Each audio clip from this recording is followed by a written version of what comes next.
তোমরা হয়তো দামি দামি ব্র্যান্ডের শ্যাম্পু ইউজ করছো চুল পড়া কমানোর জন্য, কিন্তু চুল পড়া তো কিছুতেই কমছে না, কারণ সেখানে রয়েছে ক্ষতিকারক কেমিক্যাল। কোনো ন্যাচারাল গুণ সেখানে কিন্তু নেই যেটা তোমার চুলের জন্য ভালো। তাই সেই শ্যাম্পু ইউজ না করে আমাদেরকে ফিরে যেতে হবে পুরনো দিনের দিদা ঠাকুমার সেই টোটকায়। তারা যেটা ইউজ করতেন সেটা হচ্ছে বাড়িতে বানানো ন্যাচারাল হার্বাল শ্যাম্পু, যেটা তাদের চুল পড়া কমাতো, চুল লম্বা করতো, আর কোমর পর্যন্ত চুল থাকতো ঘন, একদম বৃদ্ধ বয়স পর্যন্ত। তো আজকে আমি তোমাদের সাথে এই রকমই একটা দিদা ঠাকুমার সেই হার্বাল শ্যাম্পু যেভাবে বানাতো সেই শ্যাম্পুটার রেসিপি শেয়ার করব, যেটা আমিও ইউজ করেছি। এতে তোমাদের চুল পড়া তো কমবেই, সাথে সাথে চুল লম্বা হবে, ঘন হবে, আর নতুন চুল গজাতে এটা সাহায্য করবে। সো হ্যালো বন্ধুরা, তোমরা দেখছো ডায়েটিশিয়ান শুক্লার হেলদি লাইফস্টাইল। আশা করি তোমরা সবাই ভালো আছো আর হ্যাপি আছো। তো চলো শ্যাম্পুটা আমরা বানিয়ে নিই। শ্যাম্পু বানানোর জন্য আমাদের যেগুলো লাগবে, প্রথমে হচ্ছে রিঠা, এটা হচ্ছে র রিঠা। তারপর আমরা নেব আমলা, এটাও কিন্তু র এবং ড্রাই করা। এরপর আমরা নেব শিকাকাই, এটাও র কিন্তু ড্রাই করা। নেক্সট আমরা নেব ভৃঙ্গরাজ, এটা কিন্তু নতুন হেয়ার গ্রোথে দুর্দান্ত কাজ করে। এগুলো তোমরা সবই অনলাইনে কিন্তু পেয়ে যাবে। এরপর আমি এগুলো সবগুলোকে কি পরিমাণ নিতে হবে দেখো। আমি এখানে রিঠা নিয়েছি প্রায় 7টার মতো, আর এই কাপের মধ্যে মেপে মেপে আমি নেব 1/4 কাপ আমি আমলা নিলাম, তারপর নিলাম শিকাকাই, তারপর নিলাম ভৃঙ্গরাজ। এগুলো সবই তোমরা অনলাইনে পেয়ে যাবে। তারপর আমি নিয়ে নিচ্ছি ফ্ল্যাক্সিড, এটা 1/4 কাপেরও হাফ। নেক্সট আমি নেব মেথি সিডস, এটারও 1/4 কাপেরও হাফ। এরপর আমি এর মধ্যে দিয়ে দেবো জল। এখানে একটা কথা অবশ্যই মাথায় রাখবে, জলটা তোমরা যেটা দেবে সেটা যেন অবশ্যই ফিল্টার্ড ওয়াটার, আরও ওয়াটার অথবা ডিস্টিল ওয়াটার হয়, কারণ অনেক জায়গার জলের প্রকৃতি হার্ড হয়, সেক্ষেত্রে শ্যাম্পুটা ভালো কাজ করবে না আমাদের হেয়ারে। তো সেক্ষেত্রে নর্মাল ওয়াটার বা ট্যাপের ওয়াটার না নিয়ে তোমরা আরও ওয়াটার নেওয়ারই চেষ্টা করবে। তারপর এটা ভিজিয়ে রেখে দিতে হবে 7 থেকে 8 ঘন্টার মতো। সবগুলো ভিজিয়ে রেখে দিলে সব ইনগ্রিডিয়েন্টসগুলো কিন্তু এখানে খুবই সফট হয়ে যাবে। দেখো যেমন রিঠা, এটা কীরকম ভেঙে যাচ্ছে, সফট হয়ে গিয়েছে। এরকম সিচুয়েশনে যখন হয়ে যাবে তখন আমরা কি করব, এটাকে একটা বড় কন্টেনারে নিয়ে নেব, যেটাতে আমরা ফোটাবো। এর মধ্যে আরও একটু জল দিতে হবে, কারণ এই জলটাকে ফুটিয়ে আমাদের হাফ করে নিতে হবে। জলটা সামান্য কম বেশি হলে কোনো অসুবিধে নেই, কিন্তু খুব কম বেশি যেন না হয়। এখানে আমি আরেকটা ইনগ্রিডিয়েন্টস দেবো, সেটা হচ্ছে রোজমেরি। এটা চাইলে তোমরা আগেই দিতে পারো সোক করার জন্য, আমি এখানেই অ্যাড করলাম। রোজমেরি ওয়াটার কিন্তু আমাদের নতুন চুল গজাতে দুর্দান্ত কাজ করে। তো এটাকে অ্যাপ্রক্স 10 মিনিটসের মতো তোমাদেরকে ভালোভাবে ফুটিয়ে নিতে হবে, আর ফোটানোর পর যে জলটা দিয়েছিলাম সেটা কিন্তু হাফ হয়ে যাবে। তো এটা প্রায় 10 মিনিটসের মতো ফুটে গিয়েছে, আর জলটাও কমে কিন্তু হাফ হয়ে গিয়েছে। এরপর এটাকে কিন্তু এইভাবে গরম গরমই তোমাদের স্ট্রেন করে নিতে হবে, কারণ ঠান্ডা হয়ে গেলে কিন্তু এটা ভালোভাবে স্ট্রেন করা যাবে না। এই শ্যাম্পুটা জাস্ট তুমি 10 to 15 ডেজ যদি ইউজ করো, তাহলেই তোমার হেয়ারে দারুণ দুর্দান্ত ডিফারেন্স কিন্তু বুঝতে পারবে। এতে কোনো হার্মফুল কেমিক্যাল নেই যেটা তোমার চুলের ক্ষতি করবে। তো এটাকে আমি এরপর ঠান্ডা করে নেব। বাকি যে ইনগ্রিডিয়েন্টসটা আছে এটা কিন্তু ফেলে দেওয়ার নয়, এটার থেকে আমি আবার বের করব সেই আমাদের মূল্যবান ওয়াটার। এটা ভালো করে হাতে চটকে নিতে হবে, কারণ এটার মধ্যে এখনও রয়ে গিয়েছে যেটা আমরা ইউজ করতে পারবো। আর আমি এমনিতেই কোনো জিনিস কিন্তু নষ্ট সাধারণত করি না। তো তোমরা দেখতেই পাচ্ছ কি পরিমাণে ফেনা এর মধ্যেই এর থেকে বেরোচ্ছে। এই ফেনা সাধারণত রিঠা থেকে বের হয়, এবং যেটা আমাদের ন্যাচারাল ক্লিনজার যেটা বলে হেয়ারের জন্য, সেটা হিসাবে দারুণ কাজ করে। তো ভালোভাবে এভাবে হাতে করে চটকে নিতে হবে যাতে একটুও এর মধ্যে বেঁচে না থাকে। তো দেখতেই পাচ্ছো কত আমি একটু সামান্য জল দিয়ে দিয়েছিলাম এবং তারপরে ভালো করে চটকে নিয়েছি। এরপরে কি করব, এটাকে আমি আরেকবার ফোটাবো।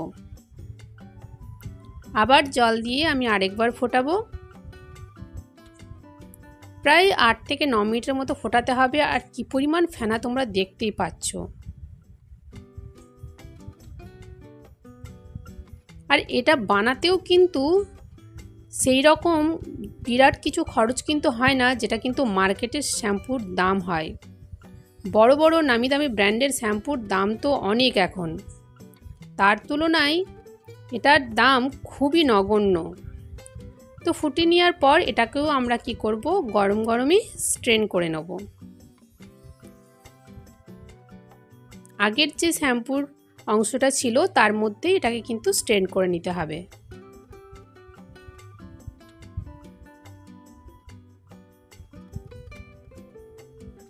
এর আগে আমি তোমাদেরকে কিভাবে হিবিস্কাস শ্যাম্পু মানে জবা ফুলের শ্যাম্পু বানাবে সেই প্রসেসটা দেখিয়েছি, যেটা নর্মালি খুবই ড্রাই রাফ ফ্রিজি হেয়ারের জন্য দুর্দান্ত কাজ করে। তার সাথে সাথে হেয়ার গ্রোথেও কাজ করে, কিন্তু সেটা সবচেয়ে বেশি যেটা কাজ করে চুলকে সফট করতে, চুলকে সিল্কি করতে। আর এই যে শ্যাম্পু আমি বানাচ্ছি, এই শ্যাম্পুটা কিন্তু নিউ হেয়ার গ্রোথে, হেয়ারের লেন্থ বৃদ্ধি করতে দারুণ কাজ করে। তো আমি দেখো এখানে স্ট্রেন করে নিয়েছি। তোমরা চাইলে নর্মালি এটা ইউজ করতে পারো হেয়ার ওয়াশের জন্য, বাট আমি এটাকে আরেকটু ভালোভাবে বানাবো যাতে অয়েলি হেয়ারেও এটা কোনো সমস্যা না দেয়। এই যে অংশটা বেড়ে গেল এটাও কিন্তু আমি ফেলবো না, এটাকে আমি আবার ফুটিয়ে রেখে এটাকে কিন্তু ইউজ করব। কিন্তু এটাকে আমি এই শ্যাম্পু বানানোর যে লিকুইড তার মধ্যে মিক্স করব না। তো এটাকে আমি ফুটতে দিয়ে দিই, ততক্ষণে আমি তোমাদেরকে শ্যাম্পুটা কীভাবে বানাবো সেটা তোমাদেরকে দেখিয়ে দিই।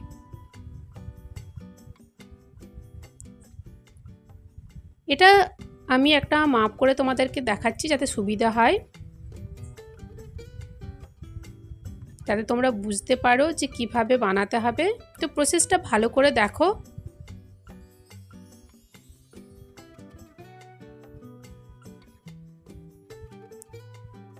এই শ্যাম্পুর মধ্যে কোনো কিছু মিক্স না করেও এটা যদি তোমরা সপ্তাহে 2 থেকে 3 দিন লাগাও, পুরো হেয়ারের স্ক্যাল্পে হেয়ারের লেন্থে লাগিয়ে যদি আধ ঘন্টা থেকে 45 মিনিট রেখে তারপর পুরো হেয়ার ওয়াশ করো, তাতে কিন্তু তোমাদের নিউ হেয়ার গ্রোথ, চুল লম্বা হবে আর তার সাথে সাথে চুল ঘনও হবে।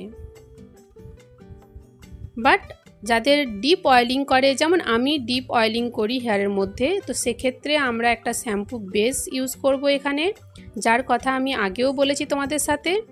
তো যে পরিমাণ আমি নিলাম সে ওয়াইজ তোমরা দেখতেই পাচ্ছ আমি খুবই কম পরিমাণে শ্যাম্পু বেস নিয়েছি। এই শ্যাম্পু বেসটা সালফেট এবং প্যারাবিন ফ্রি। তারপর আমি এখানে ইউজ করছি ফ্রেগ্রেন্সের জন্য, যাতে একটা সুন্দর মিষ্টি গন্ধ আসে। এটা আসলে ফ্রি পেয়েছিলাম শ্যাম্পু বেসের জন্য, তাই আমি ইউজ করে নিচ্ছি।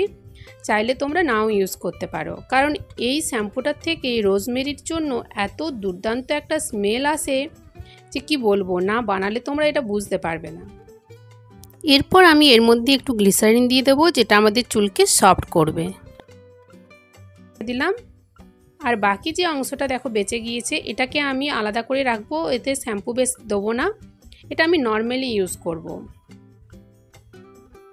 এটা 1 থেকে 2 বার আমার চুলে হয়ে যাবে এবং ইউজ করার পর ওই যে বললাম আধ ঘন্টা থেকে 45 মিনিট রেখে তারপর হেয়ারটাকে প্লেন জল দিয়ে ধুয়ে নেব।